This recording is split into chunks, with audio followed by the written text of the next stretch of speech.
समय की बात है। सियाना नाम के गांव में बेन नाम का एक जमींदार रहा करता था। वो बहुत ही अमीर इंसान था। अमीरी तो जैसे उनका पुश्तैनी हक था और उसमें से बेन और भी अमीर बनने की चाह रखता था। बेन अमीर बनने की लालच में बहुत ही दुष्ट और दुराचारी बन गया था। वो हमेशा कर्ज दिए हुए पैसे बहुत ही सख्ती से वसूल किया करता था। बेन किसी की कोई परवाह नहीं किया करता था।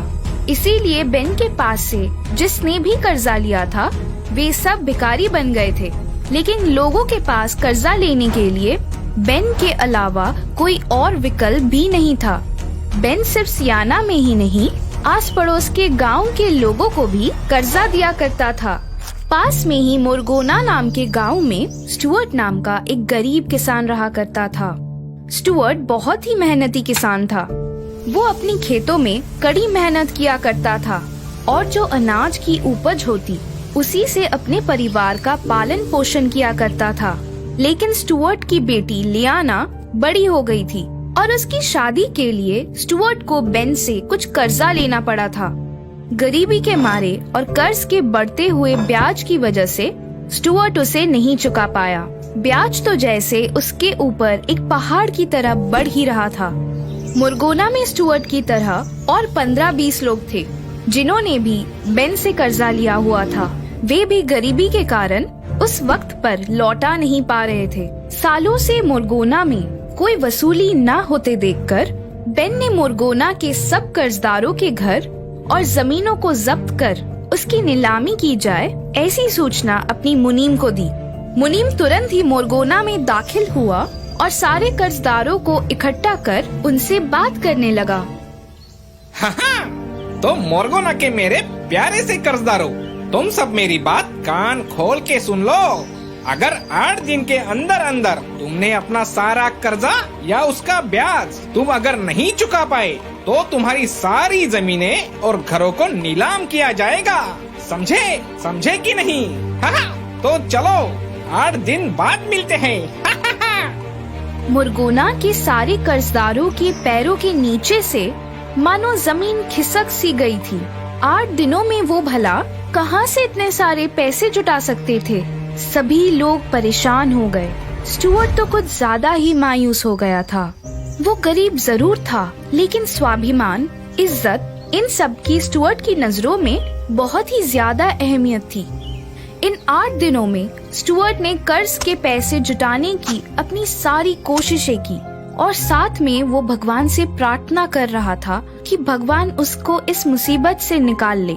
लेकिन स्टुअर्ट की वो सारी कोशिशें असफल रही। देखते ही देखते 7 दिन खत्म हो गए। 8वें दिन की शाम में भी पैसों का कोई इंतजाम नहीं हुआ। स्टुअर्ट अब बहुत ही निराश हो गया था। अगले दिन के अपमान से कैसे बचा जाए इसका कोई हल स्टुअर्ट के पास नहीं था। रात जैसे जैसे बढ़ने लगी वैसे वैसे स्टुअर्ट के दिमाग में एक ख्याल पक्का होने लगा और वो ये था कि सबके सामने अपमानित होने से अच्छा ये होगा कि वो उस जगह को ही छोड़कर चला जाए। और वैसा करने का उसने सोच भी लिया था।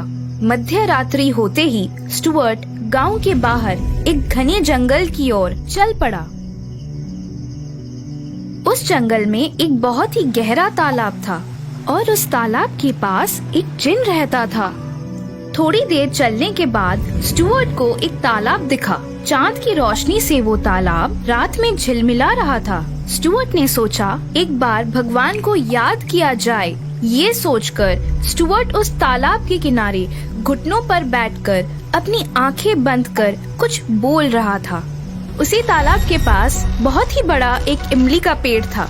उस पेड़ पर एक जिन रहता था जिसके एक डाली को पकड़कर एक जिन सुकून से झूला झूल रहा था। रात के समय किसी इंसान की आवाज सुनकर जिन ने झूला झूलना बंद किया और डाली से आवाज की ओर देखा तो एक इंसान तालाब के किनारे बैठकर कुछ बोल रहा था। ये सब देखकर जिन थोड़ा चौंक गया। वो सोचने लगा, बीच रात एक अकेला इंसान, वो भी इतने घने और डरावने जंगल में। कुछ तो गड़बड़ है। चलो जाकर देखता हूँ आखिर माजरा क्या है। स्टुअर्ट अपनी प्रार्थना खत्म कर वहाँ से आगे बढ़ने वाला था, तभी अचानक जिन उसके सामने जाकर खड़ा हो गया और जोर जोर से हंसने लगा। जिन को सामने देखकर स्टुअर्ट जिन के ऊपर जोर से चिल्लाया, कौन हो तुम जो भी हो मेरे सामने से हट जाओ। जिन को स्टुअर्ट की बात सुनकर अजीब लगा कि ये इंसान मुझे देखकर थोड़ा भी डरा नहीं। तभी जिन जोर से स्टुअर्ट से बोल पड़ा, कौन हो तुम? शायद तुमने मुझे पहचाना नहीं। मैं हूँ इस जंगल का जिन। तो मैं क्या करूँ? तुम जिन हो या कोई भूत, मुझे उससे क्या। मैं तो इस जगह को छोड़ के जाने वाला हूँ, और वो भी हमेशा के लिए, और शायद ही इस जगह पर मैं कभी वापस आ पाऊँ। स्टुअर्ट की बात सुनकर जिन को हंसी आई और वो जोर जोर से हंसने लगा और स्टुअर्ट से, तुम्हारी ये सोच मुझे तो बड़ी अच्छी लगी। तुम यहाँ से हमेशा के लिए चले जाओ, ये तो मेरे लिए अच्छा ही है। लेकिन क्या मैं तुमसे पूछ सकता हूँ कि तुम यहाँ से क्यों जाना चाहते हो? जिन के बहुत जोर देने की वजह से स्टुअर्ट ने अपनी सारी कहानी जिन को बताई। स्टुअर्ट की कहानी सुनकर जिन को बहुत खुशी हुई, क्योंकि बहुत दिनों बाद उसे किसी को सताने का मौका जो मिला।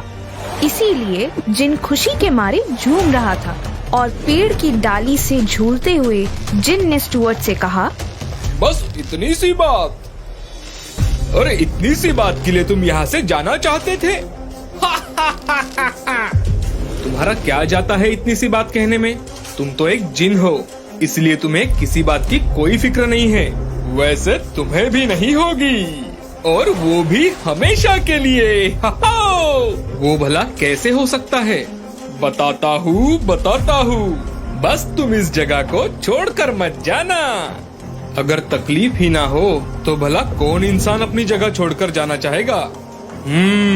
तो फिर ठीक है, चलो मैं तुम्हारे साथ गांव तक चलता हूँ और रास्ते में तुम्हें बताता हूँ कि तुम्हें आगे क्या करना है।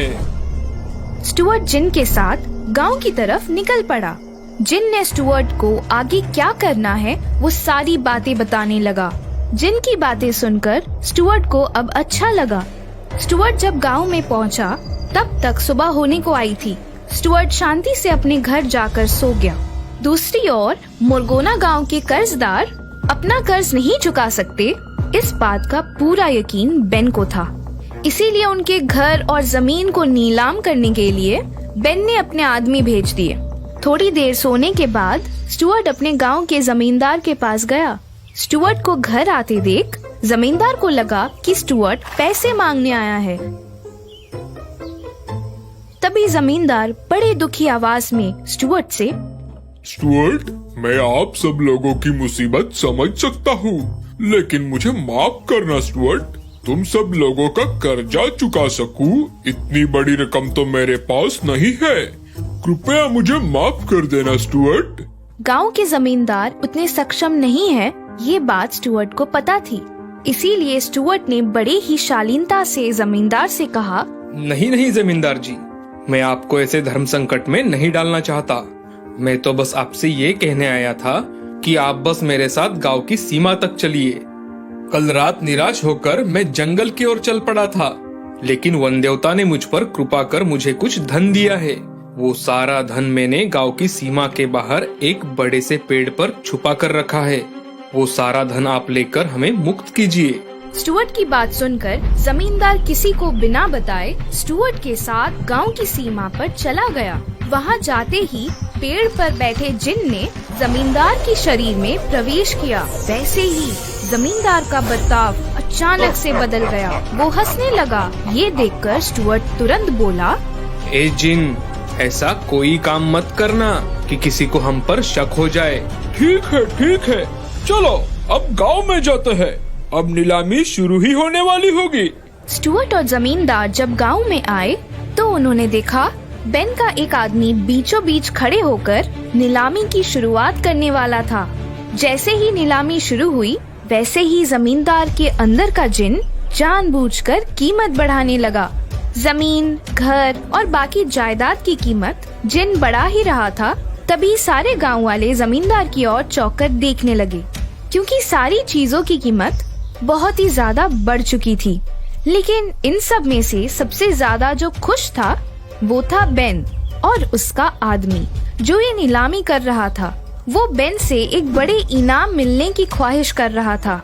आखिर में सब मिलाकर 10,000 सोने के सिक्कों में नीलामी खत्म हुई।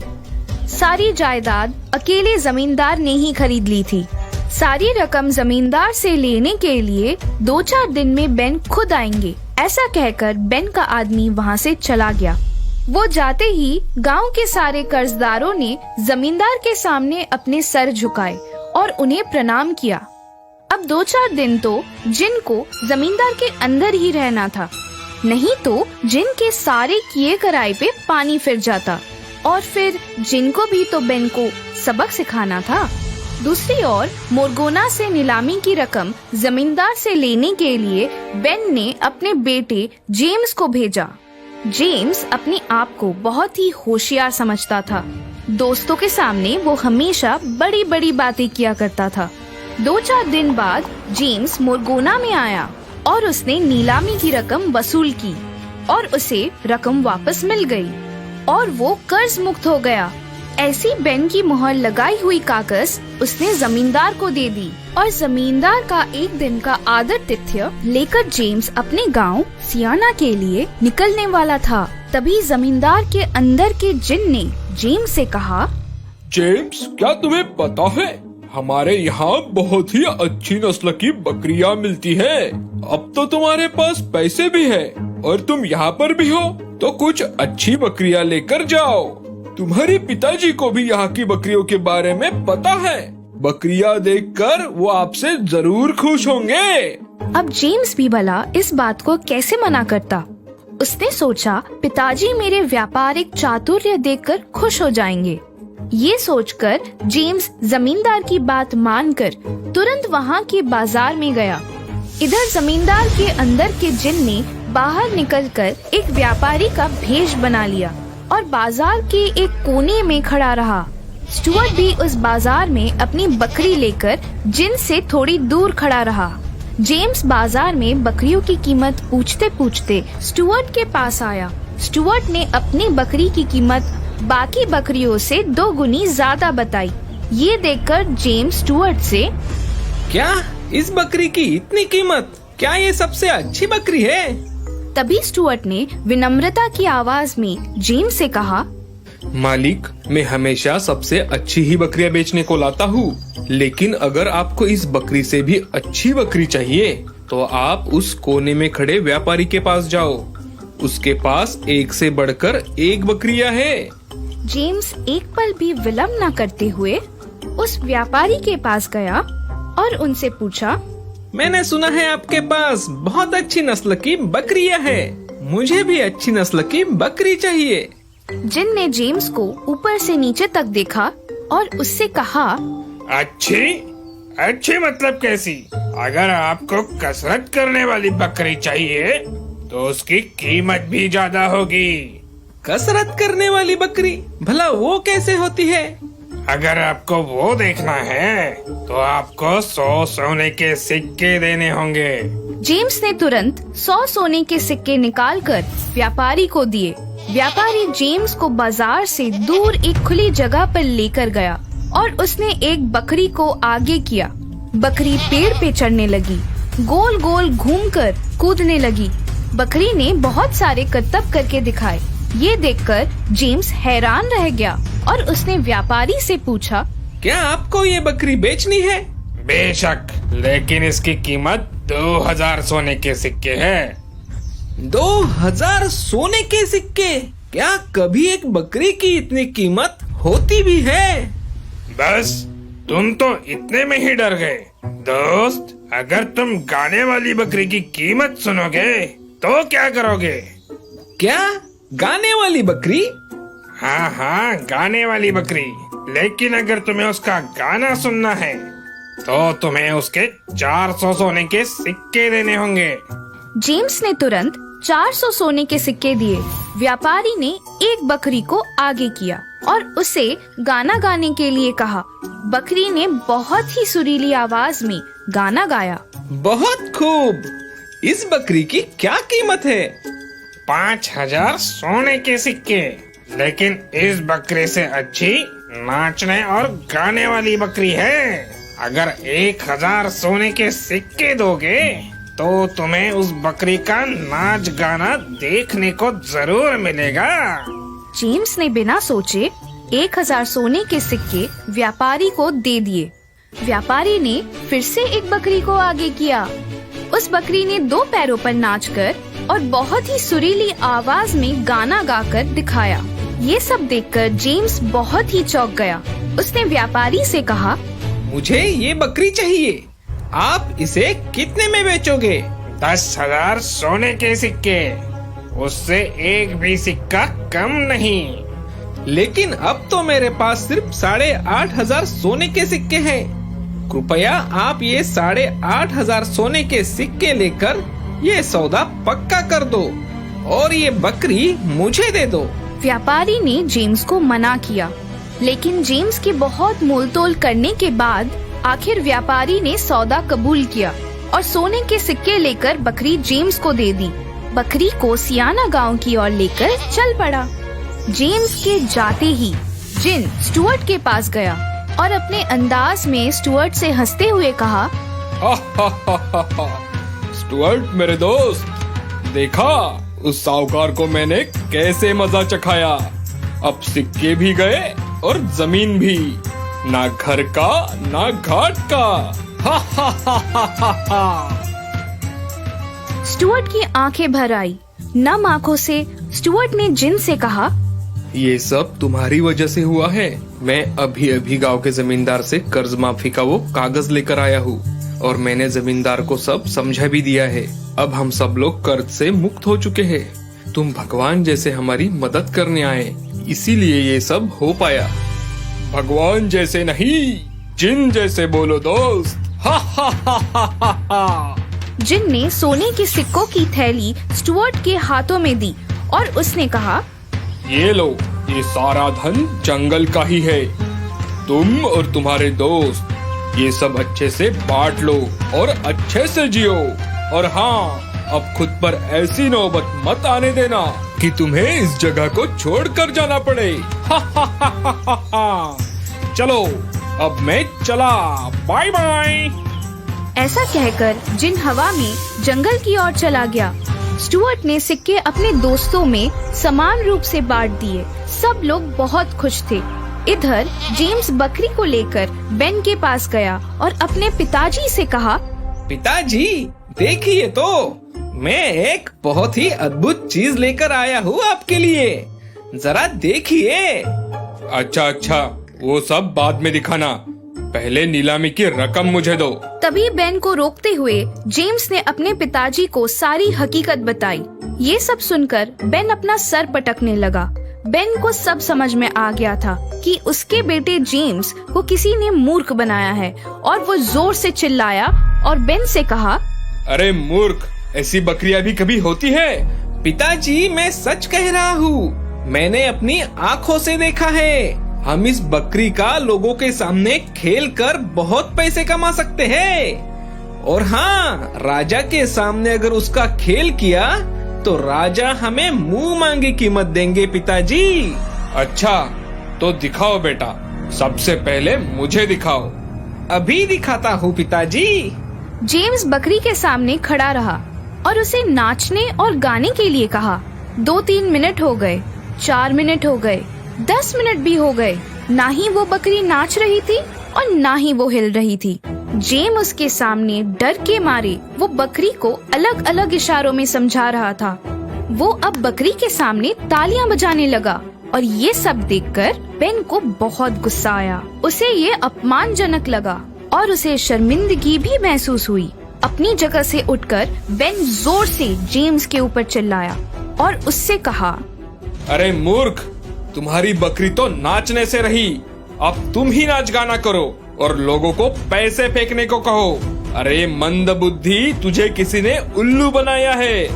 और तुम बन गए हो, समझे? उस दिन के बाद जेम्स ने कभी भी किसी के सामने अपनी बड़ाई नहीं करी। और रही बात बेन की, तो बेन ने वो बकरी अपने घर में हमेशा सामने रखी। और उस दिन के बाद बेन ने कभी किसी से ज्यादा ब्याज वसूल नहीं की।